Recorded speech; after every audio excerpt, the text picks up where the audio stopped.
కాంగ్రెస్ ప్రభుత్వంలో gas cylinder 500 రూపాయలకే ఇవ్వబోతున్నాము। अरिता जी आप बस में घूमती हैं? बस में తిరుగుతాను, बस में जाती हैं? जाती हैं। ఏమంటున్నావు?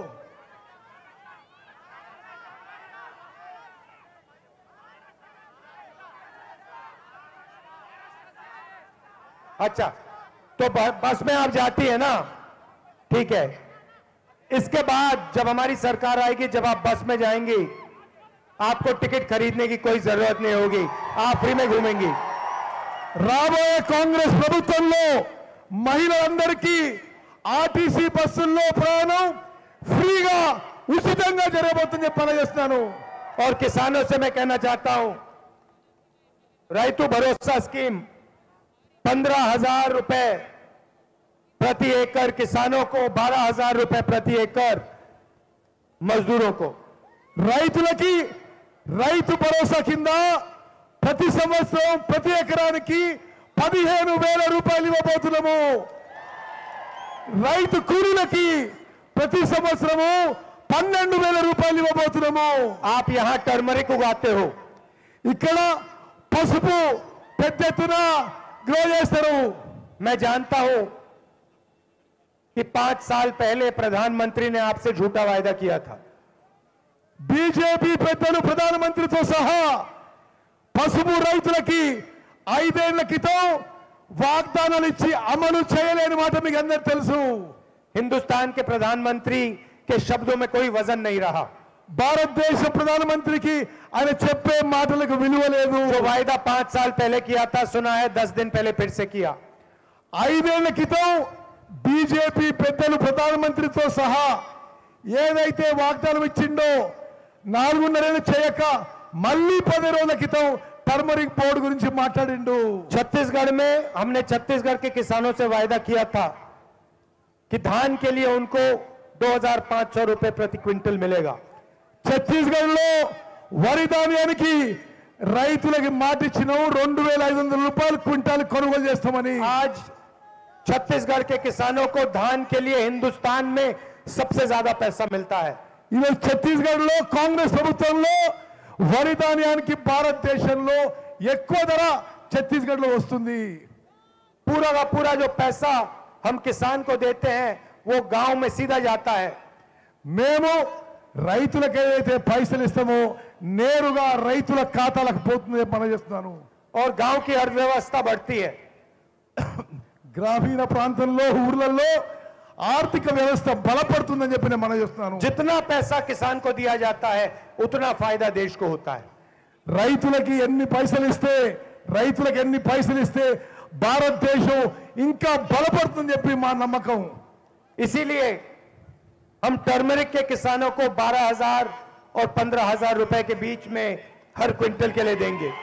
పసుపు రైతులకి 12,000 నుంచి 15,000 రూపాయలకి కొనుగోలు మేము కాంగ్రెస్ ప్రభుత్వం చేయబోతున్నది। और जो भी आप उगाते हो उसके लिए 500 रुपए एमएसपी से ज्यादा हम आपको देंगे। వ్యవసాయ పంటలన్నిటికీ కూడా అన్ని వ్యవసాయ పంటలకి ఎంఎస్పి మీద 500 రూపాయలు బోనస్ రాబోయే కాంగ్రెస్ ప్రభుత్వం ఇవ్వబోతుందని మనం చేస్తున్నాను। भाइयों और बहनों, मेरा आपका रिश्ता राजनीतिक नहीं है। అక్కలు చెల్లెళ్ళు అన్నలు తమ్ముళ్ళు మీతో ఉన్న సంబంధం రాజకీయ సంబంధం కాదు। मुझे आपसे राजनीतिक रिश्ता नहीं चाहिए। మీకు రాజకీయాలనే మాట్లాడచ్చుకోలేదు। मेरा आपका रिश्ता पारिवारिक है, मोहब्बत का रिश्ता है। మీకు నాకున్న బంధం అనుబంధం ప్రేమ అభిమానంతో మీకు మాకు ఒక కుటుంబ సభ్యుల ముందున్న బంధం మనం చేస్తున్నాను। और सच बोलूं तो ये सिर्फ मेरा रिश्ता नहीं है, ये मेरे पूरे परिवार का रिश्ता है। నిజం చెప్పాలంటే నా ఒక్కందే కాదు, మా మొత్తం కుటుంబం మీతో కుటుంబ సభ్యులుగా ఉన్నారని చెప్పి మనం చేస్తున్నాను। जब भी तेलंगाना के लोगों को जरूरत पड़ी तो मेरे परिवार के लोग आपके साथ खड़े रहे।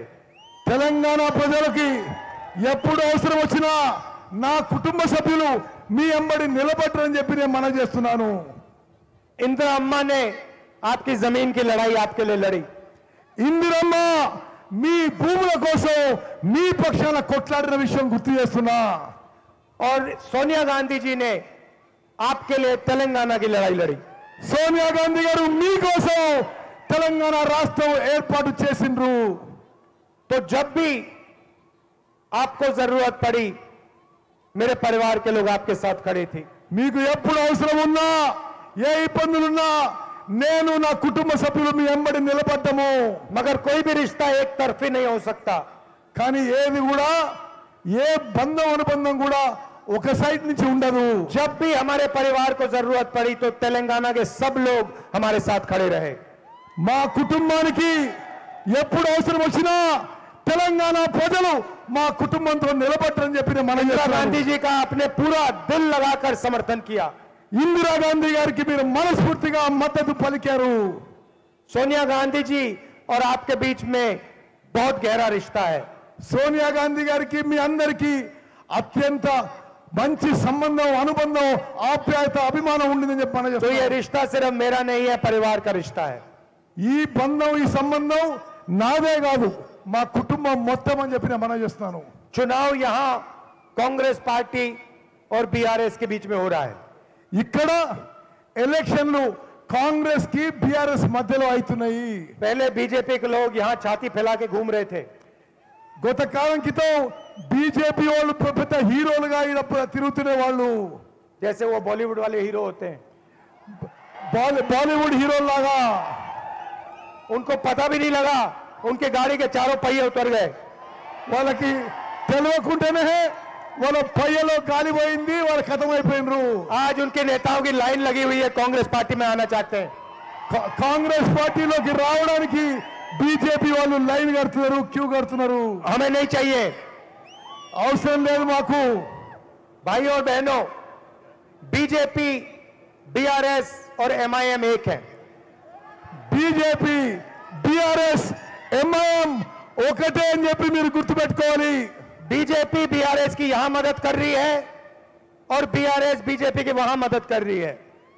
బీజేపీ బీఆర్ఎస్ కి ఇక్కడ మద్దతు పలుకుతుంది, ఢిల్లీలో బీఆర్ఎస్ బీజేపీకి మద్దతు आप పలుకుతుంది. देखिए, मैं बीजेपी से लड़ता हूं, आरएसएस से लड़ता हूं. నేను బీజేపీతో ఆర్ఎస్ఎస్ తో నిరంతరం పోరాటం చేస్తున్నాను. मेरे ऊपर 24 केस हैं. నా మీద 24 కేసులు పెట్టిండ్రు. मेरी लोकसभा की मेंबरशिप इन्होंने रद्द कर दी. నా పార్లమెంట్ సభ్యత్వం రద్దు చేసిండ్రు. मेरा घर उठा के ले गए. నా ప్రభుత్వ ఇల్లు నుంచి నన్ను గెంటేసిండ్రు. और जिस दिन ये घर ले जा रहे थे मैंने उनको चाबी दी, कहा कि भैया मुझे तुम्हारा घर नहीं चाहिए, इसको उठा के ले जाओ. నా ఇల్లు నుంచి ఖాళీ చేసినప్పుడు తలప్చెలు ఇచ్చి మీ ఇల్లు మీరు ఉంచుకోండి, నేను వెళ్ళిపోయినా. मुझे इस देश में घर की कोई जरूरत नहीं है, पूरा हिंदुस्तान मेरा घर है. నాకు ఇల్లు అవసరం లేదు, ఈ దేశమే నా ఇల్లుగా నేను భావిస్తున్నాను. करोड़ों लोगों के घर मेरा है. చాలా మంది కోట్లాది మంది ఇల్లు నావే అని చెప్పి నేను భావిస్తున్నాను. दरवाजे खुले हैं, వాళ్ళ దర్వాజాలు నా కోసం తెలుసున్నాయి. तो मुझे कोई घर की जरूरत नहीं है. నాకు ఇంటి అవసరం లేదు, आप अपना घर रखो. మీరు మీ ఇల్లు ఉంచుకోండి అని చెప్పి బీజేపీ వాళ్ళకి చెప్పాను. अब देखिए, मेरे ऊपर 24 केस, आपके चीफ मिनिस्टर के ऊपर कितने केस? నా మీద 24 కేసులు ఉన్నాయి. మీ ముఖ్యమంత్రి ఎన్ని కేసులు ఉన్నాయి? ना कोई सीबीआई केस, ना ईडी केस, ना income tax case. CBI case ఉండదు, ఈడీ కేసు ఉండదు, ఇన్కమ్ ట్యాక్స్ కేసు ఏ కేసులు ఉండవు ముఖ్యమంత్రి మీద. पूरा देश जानता है कि केसीआर देश के सबसे भ्रष्ट चीफ मिनिस्टर हैं. మొత్తం భారతదేశంలో తెలుసు, దేశంలోనే అత్యంత అవినీతి ముఖ్యమంత్రి కేసీఆర్ అని. नरेंद्र मोदी सारे विपक्ष के चीफ मिनिस्टर के पीछे पड़ जाता है. నరేంద్ర మోదీ ప్రతిపక్ష ముఖ్యమంత్రి అందరి మీద ఎంబడబడతాడు, కానీ కేసీఆర్ ఏమన్నాడు. मगर केसीआर जी के पीछे नहीं पड़ते. కేసీఆర్ మీద ఏమీ చర్యలు ఉండవు. केसीआर जी उनकी लोकसभा में मदद करते हैं. కేసీఆర్ నరేంద్ర మోదీకి పార్లమెంట్ లో సహాయం చేస్తాడు. किसान बिल में केसीआर ने उनकी मदद की. రైతుల బిల్లులో కేసీఆర్ నరేంద్ర మోదీకి మద్దతుగా ఉన్నాడు. नोटबंदी में केसीआर ने उनकी मदद की.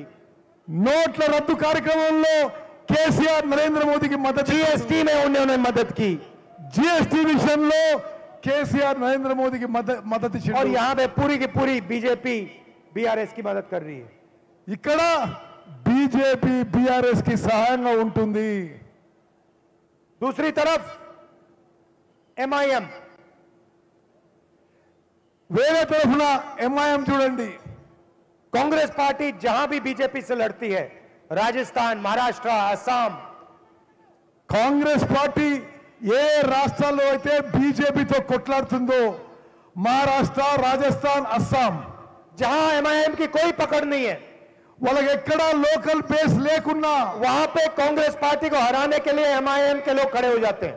కాంగ్రెస్ పార్టీని ఓడించడానికి ఎంఐఎం అభ్యర్థులను నిలబెడుతుంది. రాష్ట్రాల్లో बीजेपी एमआईएम को लिस्ट देती है और एमआईएम अपने कैंडिडेट खड़े कर देती है. బీజేపీ ఎంఐఎం పార్టీకి ఓ లిస్ట్ ఇస్తుంది, ఇక్కడిక్కడ నిలబెట్టండి అని. क्यों? बीजेपी की मदद करने, कांग्रेस पार्टी को हराने के लिए. ఎందుకు? బీజేపీకి సహాయం చేయడానికి, కాంగ్రెస్ పార్టీని ఓడియడానికి. महाराष्ट्र में किसी से भी पूछ लीजिए एमआईएम क्या करती है, पूरा प्रदेश आपको कहेगा बीजेपी को जिताने की कोशिश करती है, कांग्रेस को हराने की कोशिश करती है. మహారాష్ట్రలో ఎవరిని అడగండి, ఎంఐఎం బీజేపీకి మద్దతుగా కాంగ్రెస్ పార్టీని ఓడించడానికి అక్కడ రాజకీయం చేస్తుందని చెప్పి हमारी विचारधारा की लड़ाई है. మాది ఆలోచన విధానం, ఐడియాలజీ మీద ये మా యుద్ధం. ये मेरे लिए राजनीतिक लड़ाई नहीं है, ये खून की लड़ाई है, डीएनए की लड़ाई है. ఇది రాజకీయం కోసం కొట్లాట కాదు, సెక్యులర్ కోసం, ఐడియాలజీ కోసం, మా రక్తం కోసం, మా నమ్మకం కోసం ఈ కొట్లాట. अगर ये मुझे मेरे ऊपर आक्रमण नहीं करते, सुबह मैं उठता हूं और बीजेपी के लोग मुझे गाली नहीं देते, तो मैं सोचता हूं भाई कुछ ना कुछ गलत है, कुछ ना कुछ कमी रह गई. నా మీద దాడి చేయకుంటే, నా మీద ఏదో తప్పు జరుగుతుందని చెప్పి నేను భావిస్తాను. खून की बात है, ఇది నా రక్తంలో ఉంది, विचारधारा की बात है. ఇది నా ఆలోచనలో ఉన్నది. और इनसे ये लड़ाई नई लड़ाई नहीं है. मेरा परिवार इनसे 100 साल से लड़ रहा है. నా కుటుంబ సభ్యులు ఈ బీజేపీ ఆర్ఎస్ఎస్ ఆలోచన విధంతో 100 ఏళ్లుగా కొట్లాడుతున్నారు. और हम इनको हर प्रदेश में हराएंगे. మేము అన్ని రాష్ట్రాల్లో వీళ్ళని ఓడిస్తాము. बीआरएस को यहां हराएंगे, బీఆర్ఎస్ ని ఇక్కడ ఓడిస్తాము. मध्य प्रदेश में, छत्तीसगढ़ में, राजस्थान में बीजेपी को हराएंगे.